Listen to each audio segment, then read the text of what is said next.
morning, everyone.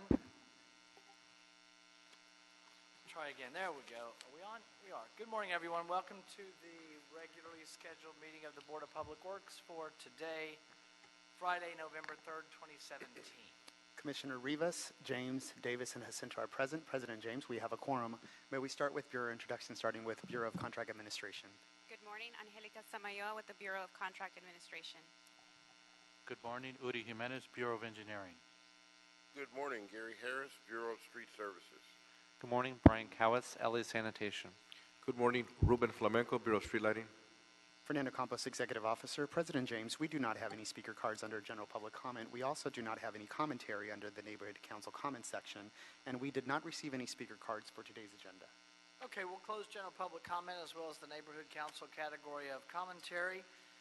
We have some very special guests that are here this morning, a delegation of leaders from San Juan, the Philippines. We will start with Commissioner Jacinto, who will do our special introduction. Thank you, President James and colleagues and everybody here in this wonderful boardroom on this Friday, TGIF, right? Thank God it's Friday. Thank God I'm Filipino, that too. We're very pleased to have a wonderful delegation. San Juan, Metro Manila is a wonderful municipality located, nestled in the bustle of what is known as Metro Manila. And the representatives, and I'm going to ask Mr. Vincent Pacheco to come and introduce. We're going to ask all of you to stand up. And Vincent, if you could introduce the group, but we're very, very happy to welcome you here to our Board of Public Works boardroom under the leadership of President Kevin James, Commissioner Luz Rivas, and Commissioner Mike Davis. Please, Vincent, can you introduce the contingency? Thank you very much, Commissioner Jacinto. Honorable people from this board, I'd like to introduce to you our Councilman Leonardo G. Celes. He's the President Pro Tempore of our City Council. I'd like to introduce to you Councilor Alan Silvano, who's the Committee Chair on Health. Morning. Councilor Warren Villa, who's the Committee Chair on Disaster Management. Councilor Arthur Aquino, Councilor on Market and Slaughterhouses. I'd like to introduce to you Ms. Allen Marie Alejo, our Tourism Department Head. Ms. Grace Cortez Pardines, our Head of Public Information Department. I have here the Department of Interior Local Government Head, Ms. Visitacion Martinez, who's in the central government but is assigned to our local government. And our Public College Head, Director Jaime Gutierrez, is here with you. And a former San Juan City Public Information Department who's proud to be Filipino and works at the LA County Health Services, Ms. Noribel Taguba. And I am Councilor Vincent Pacheco, the head on the Committee on Urban Planning and Tourism and History for San Juan. And just like to take this opportunity to thank all of you for having us this day. Well, thank you, Commissioner Jacinto. Sir, thank you for visiting us here in Los Angeles. We won't take up too much of your time. I know you're going to head to the City Council afterwards, but I know my colleagues would like to provide a few words of greetings. And I'll just mention kind of a brief summary of what we do here in the Department of Public Works and the Board of Public Works. There are many commissions that provide oversight for the city departments in the city of Los Angeles in our system of governance. We're the only full-time oversight board that sits as the general manager of a large department in the city of Los Angeles. Our department is made up of 5 bureaus and what I now describe as 5 divisions. The 5 bureaus are the bureaus of sanitation and street services, street lighting, contract administration, and engineering. So in many ways, we are the infrastructure department. The 5 divisions are the Office of Community Beautification, the Office of Petroleum Administration, the Film and Television Production and Permitting Office, our Accounting and Financial Systems Office, and our Public Affairs Office. So obviously, it's a large department, over 5,000 employees, and we really have our hands in every quality of life issue that you can imagine, and thus the importance of having a full-time civilian oversight board that sits at the helm of the Department of Public Works through our Bureau of Sanitation in many ways beyond just the self-description of the Bureau. We're also the Environmental Protection Agency of the city as they manage our watershed protection and our water treatment plants. Our Bureau of Engineering leads the way in the design of public facilities, but also every aspect of our public right-of-way. And with our Bureau of Street Services, we have the largest street network and inventory in the country. So there are elements of our department that lead the nation across the board. A big part of what we do also is we love to welcome delegations that are visiting us from around the world. And we have obviously a thriving Filipino community here in Los Angeles, a growing historic Filipino town. We are very fortunate on the Board of Public Works and in the mayor, the Garcetti administration, to have Commissioner Joel Jacinto, who is a known before he arrived, leader from the Filipino community here on the Board of Public Works, and is a tremendous asset for us across the board, and really just builds bridges for us with communities that are critical to the survival of the city of Los Angeles. So thank you for being here, and welcome. Commissioner Davis? Great. A former state legislator, by the way. Yeah. Commissioner Davis. Thank you, President James. It's an honor for me to welcome you to Los Angeles, and I have to tell you it's a pleasure for me to work with Commissioner Jacinto, who has been extremely active in Los Angeles in general, and in particular in our Filipino Los Angelinos community. I really want to highlight two basic things. One is that in public works, one of the unique things that we do that I help to work with is we create opportunities for jobs and employment through the contracting out that we do. Certainly we have jobs of those people who work in our 5 bureaus, but equally we create an opportunity with the construction community in this region. And we do $400 million worth of work in this city. And we create an opportunity for diversity, for people of different backgrounds and persuasions to have those opportunities. And therein lies my second issue, is diversity. One of the unique things about Los Angeles is that you will discover we are a city of many different cultures and various different communities. And we fight every day to make sure that our core value is reflected in the work that we do, and strike that balance to make sure that no one is forgotten when we give out what we call public dollars to people in employment. So it is rewarding to sit here on the Board of Public Works to know that what we do not only internally in terms of providing jobs, but what we do externally in terms of empowering these private companies, many of whom become millionaires because of the work that they do with us, that we can also, in the final analysis, create economic opportunity on an individual basis to make sure that people in various communities throughout the entire city get an opportunity to experience what the benefit of their tax dollars will do. So I welcome you to Los Angeles, and I hope that you will observe diversity at work. Thank you so much for being here. And finally, if you ever get a delegation to come to your home state, we'd love to do it. Thank you. Thank you, Commissioner Davis. And Commissioner Rivas. I just want to welcome you to Los Angeles and to the Board of Public Works. I'm excited to see you here. I'm sure you know your host, Commissioner Jacinto, is really going to show you around, and I'm glad you're here to learn from us, and hopefully we can also learn from you, like an exchange of best practices. So welcome, and I hope you enjoy your stay. Thanks. Thank you, Commissioner Rivas. What we would like to do, if possible, before you all head over to the Los Angeles City Council, just to take a brief photograph with all of you over here. We'll do that, and then you can be on your way to the City Council if you'd like. Okay?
Thank you, everyone. Continuing on with our agenda this morning, is there a second to my motion that we approve the meeting minutes from the meeting of Friday, October 13th, 2017? By Commissioner Cinto. Any objection? With that objection, we will approve those meeting minutes. Agenda item number 6, an administrative item, specifications submitted for board adoption and authorization to advertise for the invitation of bids, Council District 13 for the Class 3 remedial slope mitigation at Sunset Boulevard, Coronado Terrace to Waterloo Street Phase 1 project.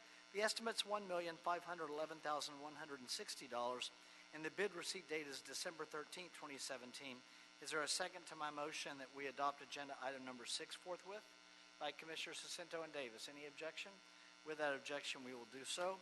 Agenda item number 1, Council District 11, revised task order solicitation, design services for the Potrero Canyon project, recommending that the board authorize the city engineer to issue a revision of the task for solicitation to Mars, it's number 05-159C, to Mars Services Incorporated, increasing the budget authority from $1,317,856.17 to $1,514,056.17 for design services. And for our agenda item This morning, Mr. Garcia, go right ahead. Good morning, Pedro Garcia, Bureau of Engineering with the Geotechnical Engineering Group. This report is to request to revise the task for solicitation for our design consultant to complete the design for the Potrero Canyon Park project. The Potrero Canyon Park project is in the Pacific Palisades. It's approximately going to be a 48-acre park. It's going to have a riparian zone. Part of the project is going to be abutting Pacific Coast Highway. As part of our project, we intend to put a substantial amount of fill on property that belongs to Caltrans. We've been working with Caltrans to obtain an encroachment permit to do this work, and it's taken longer than expected, and Caltrans has given us more comments than we expected. The previous request to increase the task order for this project was for our consultant to address some of Caltrans's comments that we got from our first submittal to Caltrans. We prepared a second submittal, we turned it in, Caltrans came back with additional, more detailed comments. Now they want environmental investigations performed. Therefore, we need to increase our consultant's task orders so that they can complete these comments for a third submittal to Caltrans. We also received approximately 120,000 cubic yards of soil for the project. This soil would have been needed during the construction of the project. However, an opportunity presented itself recently from Caruso affiliated project in the vicinity. They were exporting about the same amount of dirt that we needed, so we accepted the dirt free of charge and stockpiled it in the canyon. Since our consultant had already designed or had already completed the grading plans for the project, they now need to go back and revise the grading plans to account for the additional stockpile in the area. So the $196,000 that we're requesting to increase the authority is for those two purposes, for the Caltrans comments and for the revised grading plans. Great. I imagine, I'm speculating, but seems to make sense to me, if we are able to accept that dirt for our project that's coming from Caruso, which is very nearby, it's less than a mile probably. Yes. Then those are truck trips that project didn't have to deliver that dirt somewhere else. So there was some unintentional added environmental benefit there as well. Yes, it definitely was a benefit to the community for not having to export that dirt, and also not easier on our having to import roads dirt too. during Yeah. our project. Great. Okay. Well, how about that? Okay. Thank you, Mr. Garcia. Commissioner Jacinto. Thank you, President James. Pedro, this is a good thing in terms of the dirt, the environmental impact or mitigation that it creates less of. Is the third submittal to Caltrans, do we feel that this is a last submittal, or do we think we're going to get more revisions back? So fortunately, Caltrans issued us a conditional encroachment permit, which allows us to move forward with finalizing our design. But their clause was that the environmental investigations need to be completed before we go to construction. So we are kind of working with them, and instead of preparing one large third submittal to Caltrans, we're kind of turning things in as we obtain them, and that would allow us to make sure we're done by the end or by the start of construction, instead of giving everything to them and then getting a fourth submittal. Correct. So we're working more closely with them to make sure this is the last Okay, one. great. Thank you, Pedro. Sure. Thank you, Mr. Garcia. Any other questions on agenda item number 1? I don't have any. Commissioner Santos made a motion that we adopt agenda item number 1. I'll second it. Any objection? Without objection, we will adopt agenda item number 1. Any issues sending number 1 forthwith? We will send number 1 forthwith. Thank you, sir. Have a nice weekend. Agenda item number 2, change order number 7, Council District 15, Century Boulevard Extension, Grape Street to Alameda Street project, recommending that the board authorize the city engineer to issue a change order to Excel Paving Company for a not-to-exceed amount of $570,000 for the Century Boulevard Extension, Grape Street to Alameda Street project to implement water improvement plan revisions. Ramnik Mangra, Mr. Mangra, good to see you, sir. Good morning. My name is Ramnik Mangra. I'm with Bureau of Engineering Street Program. This board report requests that board authorize the city engineers to issue a change order to Excel Paving for not to exceed $570,000 for Century Boulevard Extension project Century Boulevard Extension Project extends the Century Boulevard from Grape Street to Alameda Street. The project construction started on May 1st, 2017. It's about 20% complete. The project was awarded with $12,866,081.40 with $696,045 contingency. With this $570,000 authority, it will leave about $66,000 budget contingency. The good news is that subsequently, Housing Authority of Los Angeles has approved about $250,000 to add to the contingency right now, and we are actively looking for additional contingency, as we know that another 80% of the project is still remaining, construction is remaining. Okay. Let me see if I can make sense of what I want to say here. So this needed, obviously we needed to get this done on an emergency basis. Had that not been the case, it would have cost more later, right? That's correct. You do this because you want to save an added cost because of what would have happened without the repair. Right. Okay. Try to simplify that as much as I can for myself. Okay, fine. I don't have any other questions on this. Anything? Okay. Commissioner Santos made a motion that we adopt agenda item number 2. Any issue? Seconded by Commissioner Davis, by the way. Any objection? Without objection, we will adopt agenda item number 2. Any issue sending number 2 forthwith? Thank you. We will send number 2 forthwith. Thank you, sir. Agenda item number 3, Council District 11, memorandum of agreement between the City of Los Angeles and 9 public agencies for the Santa Monica Bay beaches dry and wet weather bacteria total maximum daily loads. Those are the TMDLs.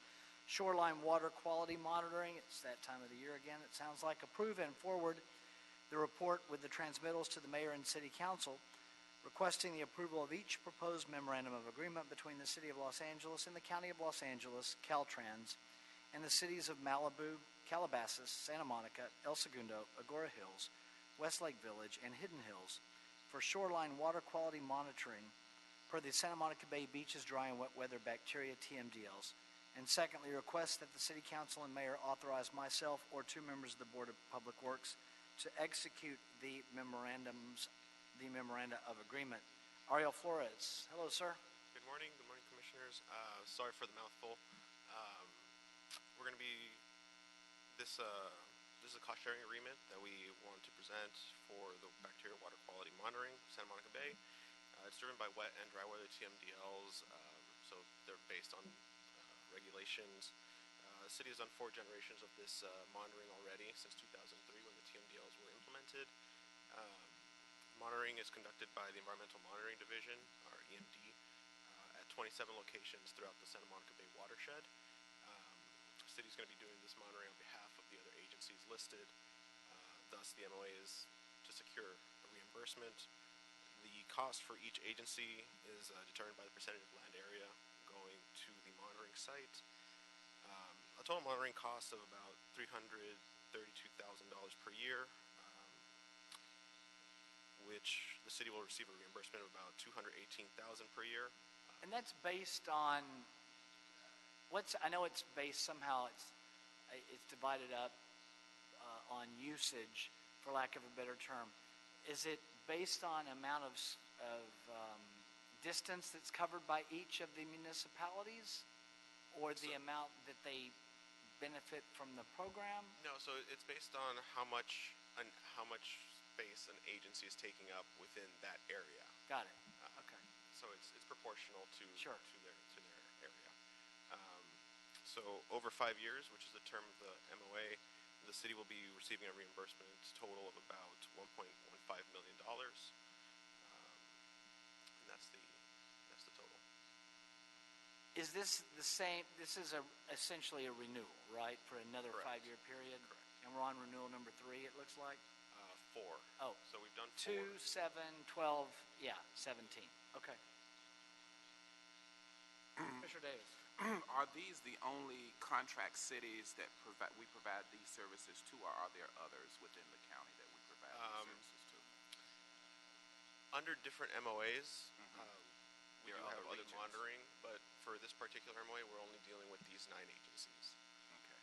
But there are other regions within the county or the area that we provide these services to as well, other than those that are listed in this contract? Yes. Okay, great.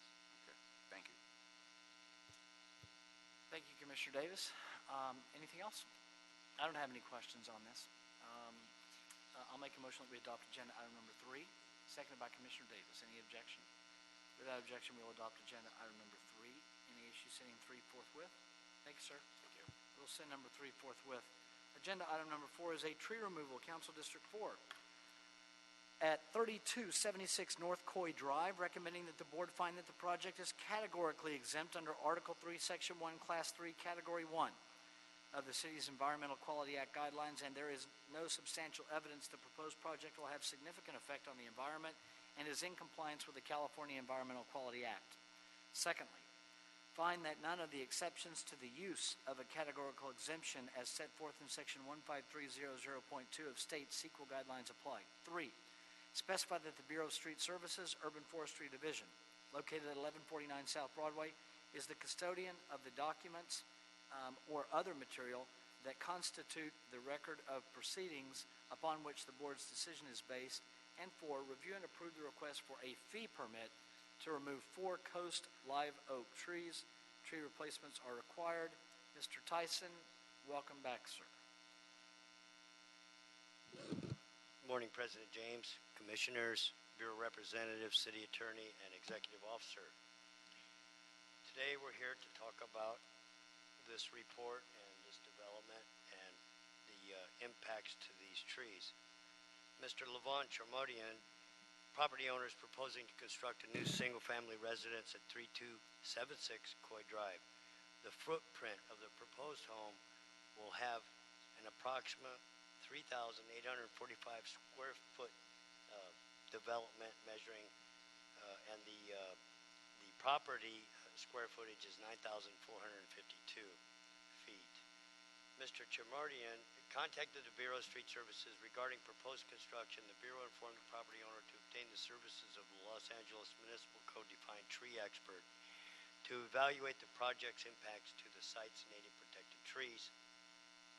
Mr. Chermidian acquired the services of Michael Green, registered consulting arborist tree expert.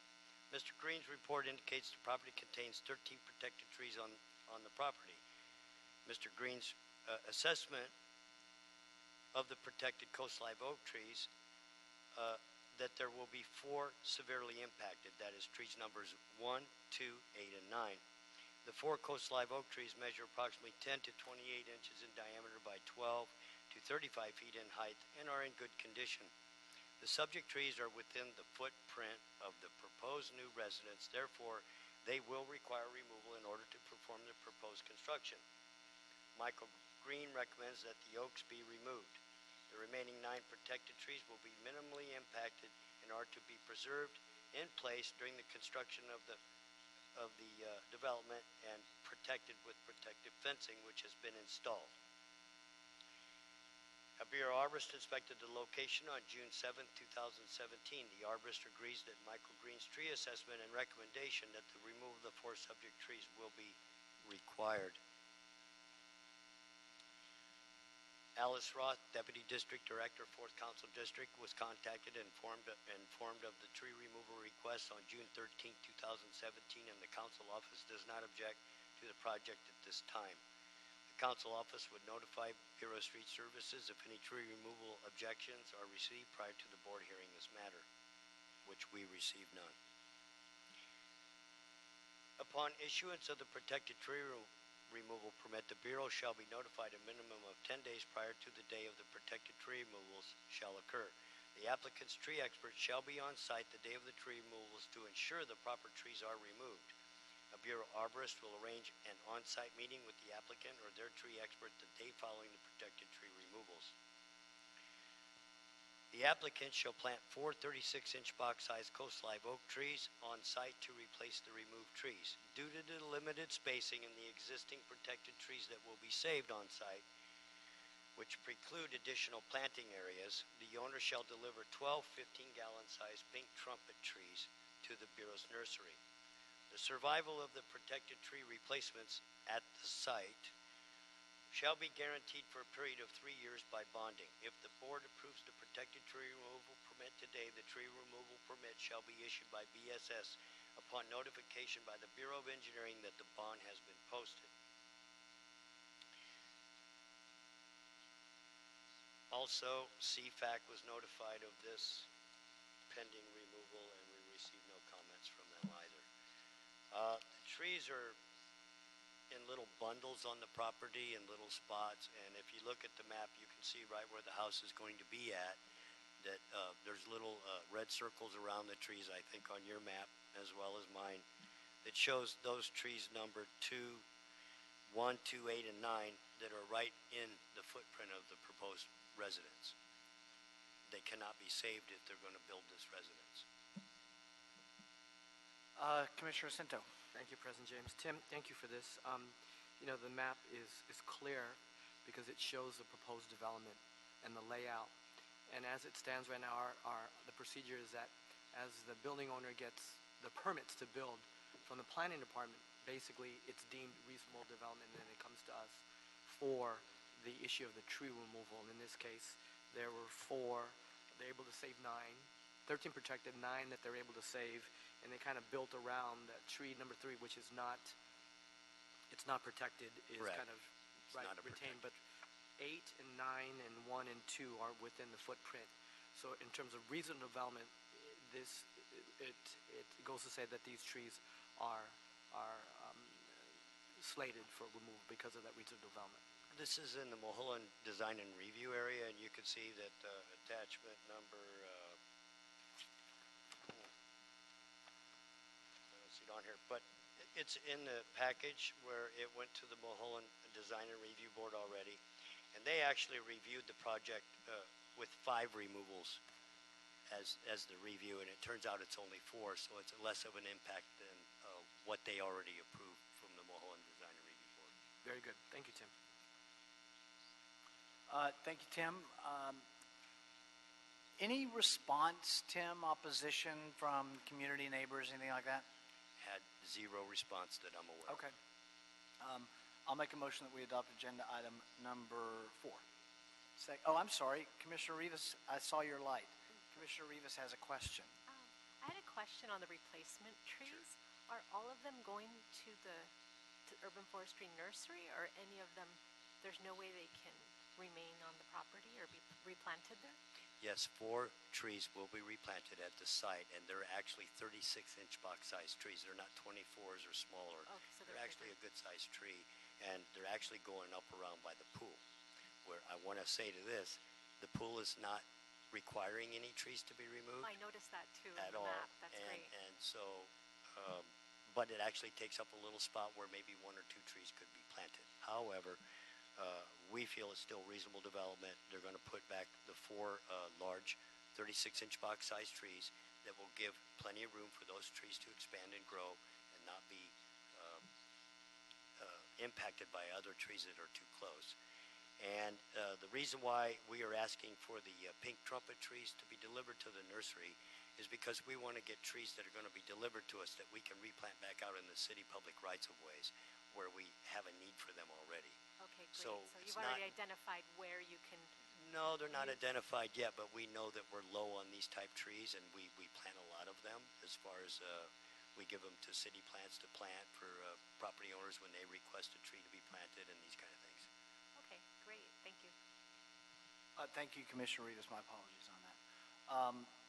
So any further questions? Okay, now I'll make my motion that we adopt agenda item number 4.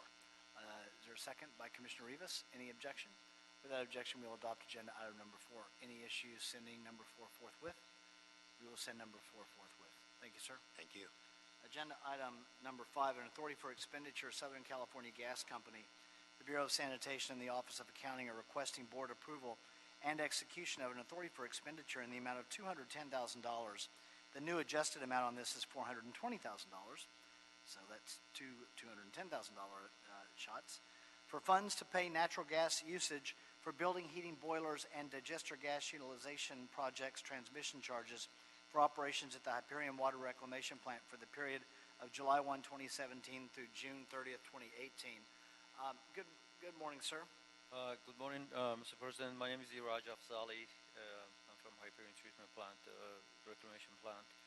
And good morning to all the commissioners and city representatives. The Dig Up project, which is the digester gas utilization project, started working this year at the from the end of April up to now. And at times, because of the lack of enough digester gas produced at the plant, the system needs to bring in more natural gas to be used to create the electricity that the plant needs. And that's much more economical than bringing extra power from Department of Water and Power. And this gas that's being transmitted to the city by gas company, it's bought from another third entity outside of the city entities, and it has to be transmitted, and there's a huge charge for that at times, and it depends on the amount of gas that we use for that digester gas facility. Also, the boilers at the Hyperion Treatment Plant, 3 of the boilers have the capability of burning natural gas, which at times, because of the breakdown in the system or scheduled shutdowns or unforeseen happenings, if there's not enough digester gas, we have to bring in natural gas to supplement our gas. And those charges, plus all the building heatings and other facilities that Hyperion Treatment Plant that we are using natural gas, at times these transmission charges are varying and going up and down depending on the amount of use. And it has been unforeseen in the past to know exactly how much we need budget for that. So this increases to pay for the amount that we are short in the budget up to end of June 2018. And so do we expect, since it was the same amount, it looks like we're hitting about $210,000 every 6 months. Is that what we anticipate the costs are going to be on this, or is it you expect fluctuation, or we don't know yet? This is not a conservative estimate at this moment, and we may have to come and bother you guys again to increase it. We are doing our best to make sure, as I say, it's a learning curve with the new It's new, facility. yes. Yeah. Correct. And at times there are equipment that are new and working, and there's breakdowns happening. And because of all those reasons, it's unknown exact amount that we're going to need for a budgetary amount. So we may have to increase it at times. We may have to come back to you guys to do this again. But for right now, for the amount that we owe gas company, we need this amount to be included in our budget to be able to pay the transmission fees to the gas companies. Okay. Thank you, sir. Any questions on agenda item number 5?